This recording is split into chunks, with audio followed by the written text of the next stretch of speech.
यावर्षी थंडी जरा जास्तच पडली आहे ना, आणि थंडी वाढली की बऱ्याच जणांना सर्दी खोकला होतोच. ते टाळण्यासाठी हिवाळ्यात हे माडगं गावोगावी केलं जातं.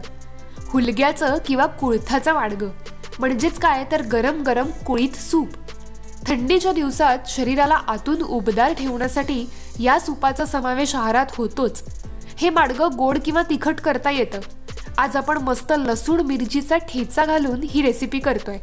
अगदी झटपट पोटभरीचं आणि रात्रीचं जेवण म्हणूनही तुम्ही हे माडगं पिऊ शकता.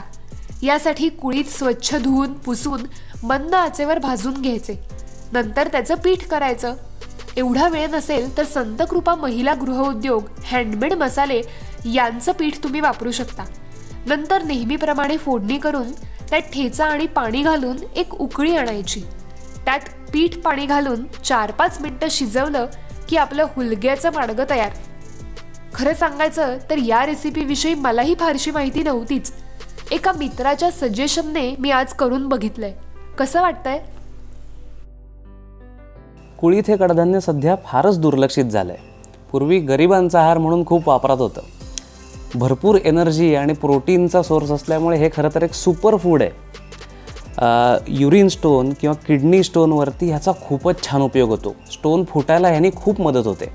तसंच सतत सर्दी, दमा, कफ ह्यांचे विकार आहेत ना, ह्यांनाही याचा कुळथाचा वापर वरचेवर करून खूप लाभ होतो. कुळीथ हे गुणांनी उष्ण आहेत, त्यामुळे थंडीमध्ये याचं माडगं किंवा त्यानंतर कढण किंवा पिठलं किंवा उसळ असे वेगवेगळ्या रेसिपीज करून नक्की ट्राय करा.